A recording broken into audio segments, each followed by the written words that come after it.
Hey, how you doing? Me? I'm doing pretty well. I'm kidding, that's not how I'm actually starting. Okay, it is. Welcome to Game Devs Play Games, where you can watch Tooth and Tail and practice Tooth and Tail design. Tooth and Tail design. Today we're doing 2v2? 2v2. Is there a 3v3? No, it That'd can't be a go little higher much. than 2, but I mean, yeah. I mean, StarCraft did it. You do 3v3. If it were 3v3, it would almost be like a proper MOBA. How many people is it in most MOBAs? I don't actually know the answer to that. Oh, now I'm going to look I this want to up. say probably 5 or 6. That sounds right, but I've never played League, so I don't know. Was League the first MOBA? No. Technically. MOBA was the first MOBA. No. No? No. What was... I thought it was called something like that. Because MOBA's like, what, multi-online battle arena or something like that? Oh, maybe it is. League was Anyway. based off of something, though. Nope, I did not. I don't want Shoot. to. I don't want to. We're gonna go. Okay, cool. So here's what we're gonna do. We're doing 2v2. Now, if you're wondering, oh, what about the story mode? Well, I'm not doing that because probably everybody's doing that, and I don't feel like doing that. Fine. So we're not doing story mode. Also, it's honestly not that great. I mean, it seems like a game that didn't really need story mode. I almost wonder if they did it because they just wanted to. I mean, every RTS like has a story mode. Really? Yeah, well, StarCraft did, and it was awesome. It's true. I did like the story mode in StarCraft 2. Never played the first one, but people really liked the story one in that one too. Yeah, I mean, there's like a lot of lore in those games. All right, so what's cool about this is we can already see what our teammate here is choosing, and they have a very weird setup. So, cool. Oh. Now I can agree with it. I can agree with the pigeons because everything here has a good amount of health. Can you change and they're going, there? Doesn't look like it. No. Huh. I mean, I kind of like that as a mechanic because if you could choose your teammates, like, Allocation of units, it would be too easy. Probably. Arguably. Use this time. I guess you could just tell your human companion to choose a certain loadout, but I don't know. Use the matriarch that one game. No, we didn't. You were going to make one, and then you got shitstormed. All right, so we're not going defensive at all this time. Instead, we're going to do Dota. some super Dota. Oh yeah, because it was wasn't StarCraft, it was Warcraft 3 that somebody modded to turn into Dota. Something like that. Cool. So what we're doing this time is we're still going to use these little guys because they're fast, and so is the sniper actually. And then we're going to use the frog guys to blow things up, and then the Hellraisers because they're sweet, and then the Matriarch because we didn't actually get to see her the other game. I don't remember if I actually picked her or not. And then we're going to see this guy who makes everything faster. Now, he doesn't only make them move faster, he makes them attack faster. What? Yeah, he's pretty cool. That's like as super supporty as you could get. Yeah, oh, that is a sweet gristmill. Okay, so that's the other thing I wanted to talk about. Now you may not know this, you may not realize this, Chris, but the map is procedurally generated every single time. Oh, is it? Yes, these are not preset maps at all. Oh, that Yes. is significant. It is unique. That's to say the least. No other game like this does that. I mean, and maybe for good reason because it sometimes is just straight up unfair. Well, and that's what I was going to say, actually, is that the reason why most competitive games like this don't do procedurally generated maps, or randomly generated at least, is that it removes a lot of control out of the balance of the game. Yes. And that's super risky that they kind of went down that route. And arguably, it doesn't often matter for games like MOBAs or RTSs to have that randomization, because most of the complexity in what makes the game fun is the interaction with other players. It doesn't need the changing map to do that, but I like that they are trying it, that they did it. Yeah. I think for online, I think they need to have the option where you can have preset, like preset levels. I mean, that makes Because sense. if they ever wanted to have tournaments and stuff like that, it would behoove them to do something like that. I caught you with your pants down. Do. So League of Legends matches last 20 to 60 minutes. Man, that would be taxing. I mean, I guess it gets that way in StarCraft also. It does. Yep. I don't know. That's where like esports get crazy. Oh yeah. I like that these have fast turnaround times. Maybe it's because like I'm a player that's prone to failing at these games, so it lets me iterate a little bit faster than I would otherwise. I think that was kind of their point to it with it. They wanted to streamline a lot of things, actually. So that's why there's only one resource. That's why you move around a lot faster. That's why you don't need to move a mouse around. Because the game, basically, they made it easier for people to get into RTS/MOBAs. Yeah, do you think that on that note, though, that it kind of reduces the lifespan of this game, potentially? I feel like it actually might. Which may not necessarily be a bad thing. I think so long as they get their moment in the spotlight and the game is well received, like that may be all they were going for.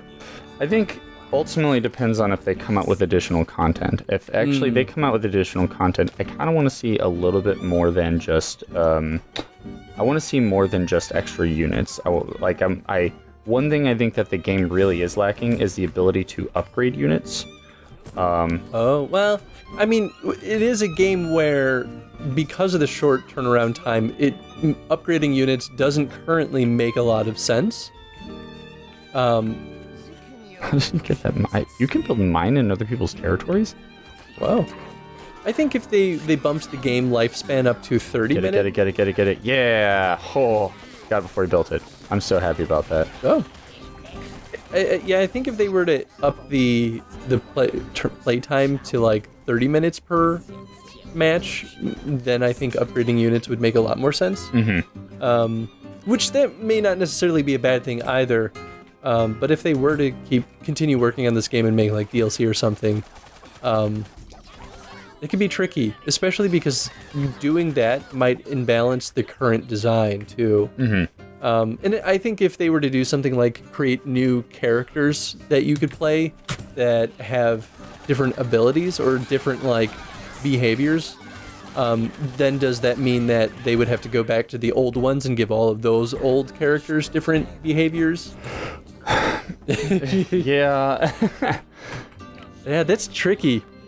It would be easiest to just make new units, but that could also just as equally unbalance the game too. Oh, incredibly so. I mean, I remember it was a really big deal when StarCraft 2 first came out with their new batch of units, and they only came out with like one, maybe two per. Oh, that was a bad choice. Go back. They only came out with like one or two per. I forgot you can actually move individual watches. Oh, really? Boom. Oh, that was not nearly as powerful as I thought it was going to be. That did not do much. I don't use the frogs often. They're so much smaller than I thought they'd be. They're kind of cute. Yeah. Can you... I guess I'm shifting topics, but is there a way to communicate with your partner? So, no. Not yet, at least, that I know of. Wait, can I build back here? If you were to play with a human player, is there... That's the other thing. Like, it's so far, no. I've tried to hit like the enter button to see if there was a thing there that I could do. I mean, even stopping to type text would be severely damaging in terms of, like... You would think, but trust me, StarCraft players found a way. I mean, that's also fair. All right. What's going on here? Yeah, No. What? Actually, no. We can do this. We can do this. We got this. Wait, don't back out. You come back here. I like those. Maybe those are hawks. All right, back up. I do not want to lose my matriarch here. Oh, right. Oh. Ooh, I didn't even notice your matriarch. Yeah. She's so big. It's beautiful. Wow, that is cool. All right, so they've probably expanded better than I have, honestly. I've spent way more time on military in this game.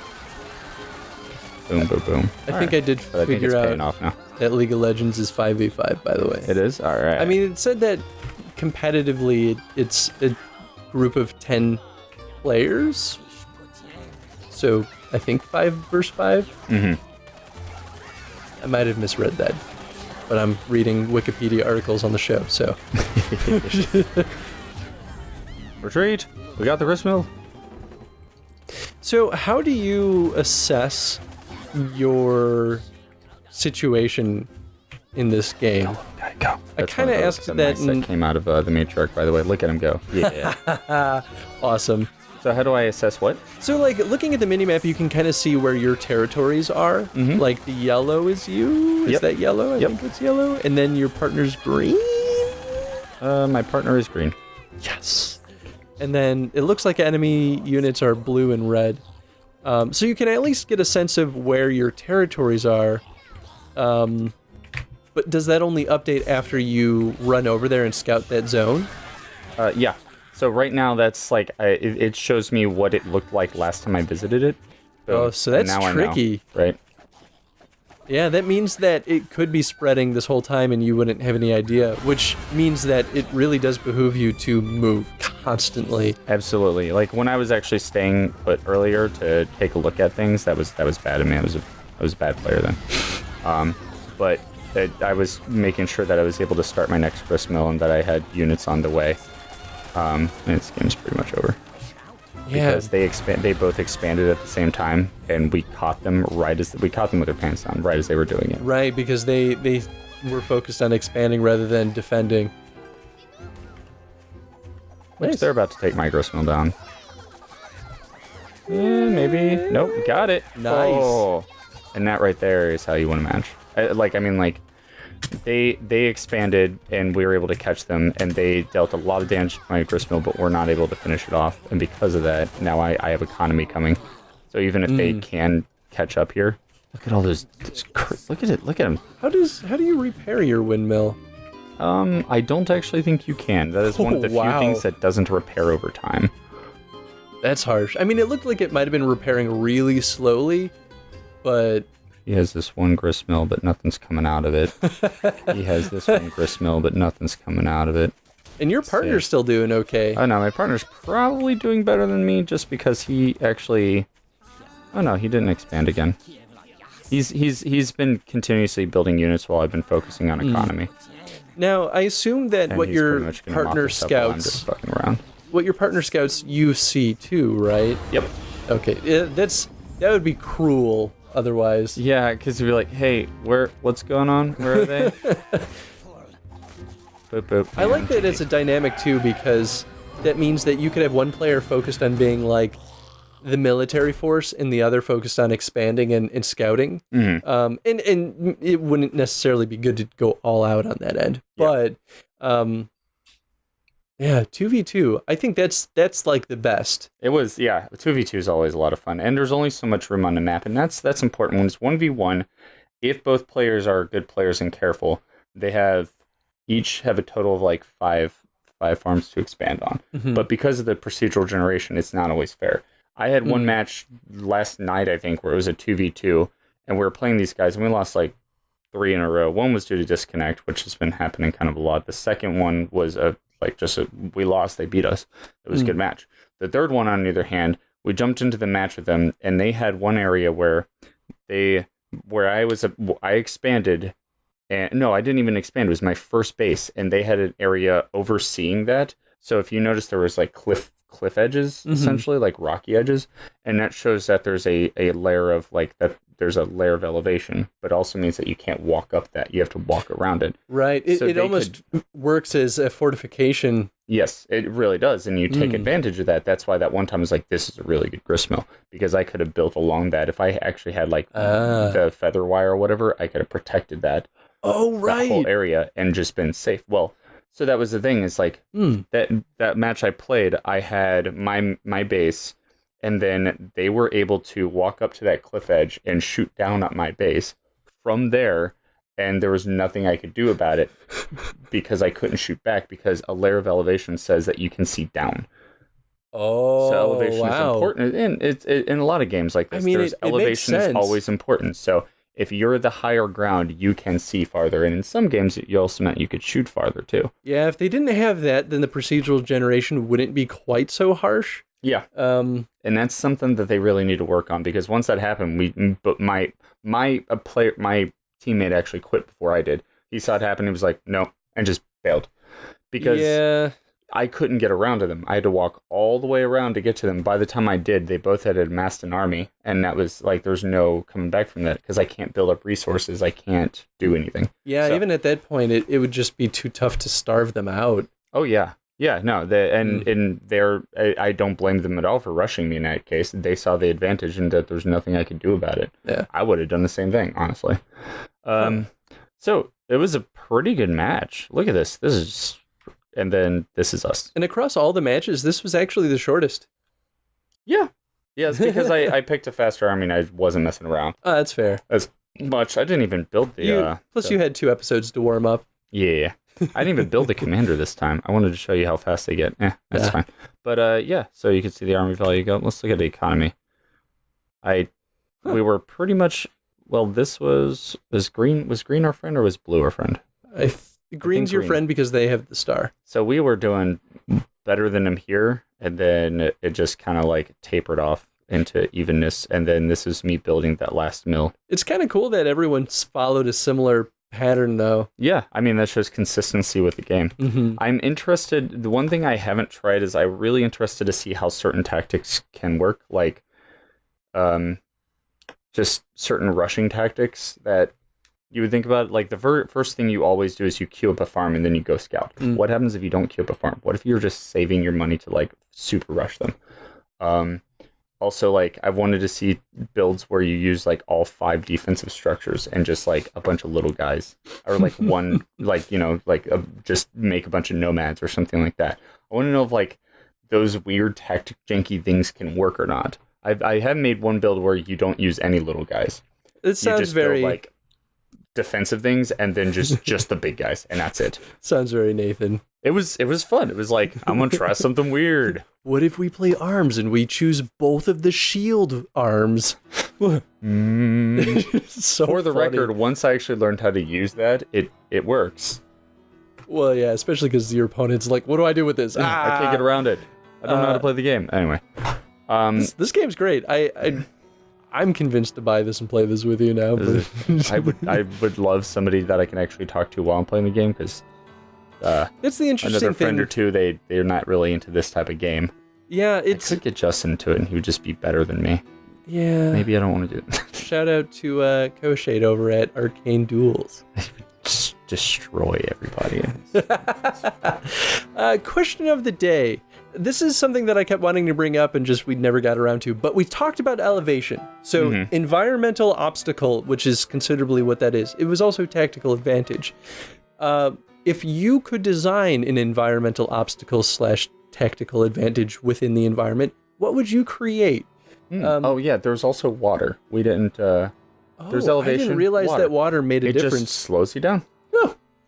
I mean, that makes sense. In story mode, they have some things where water heals you for some reason, but And I was going to bring it up just slows you down. that environmental obstacles are probably the safest thing for them to introduce in DLC because it affects everyone are equally minus procedural generation. Yeah. And that's why I think it would be interesting to see what other people would design for it, because I think that could make for some of the most interesting challenges. I have one. I'm going to answer the question of the day. Ready? Yeah. Trees on the map that have beehives in them. Bees. Bees! So yeah, as you walk by them, the bees just deal damage to you. And some of these creatures are pretty small, so bees would be very, very harmful. You know, and I think that would make sense. There are things, and once again, I don't play League of Legends, but I think there are things in MOBAs that do things like that. Yeah. Like just things that are generated or that are on the map that will damage you, that has no player control. Yep. And I think that can actually be pretty good and interesting. There's also, a lot of times they'll do like healing spots, like areas where if you're near it, you'll heal. And so people contest those healing spots. And then once somebody gets it, they basically control that part of the map. it's kind of cool. It's really interesting watching like how controlling the field of battle, it just like how that works and what things you can do about it. I love it. I love battlefield control. Probably under initiative systems like action systems, like my favorite thing. Fair? Oh man, maybe that's the next one. It could be. Oh my god. All right, we gotta talk. Bye. Check out Tooth and Tail. Oh yeah, shit.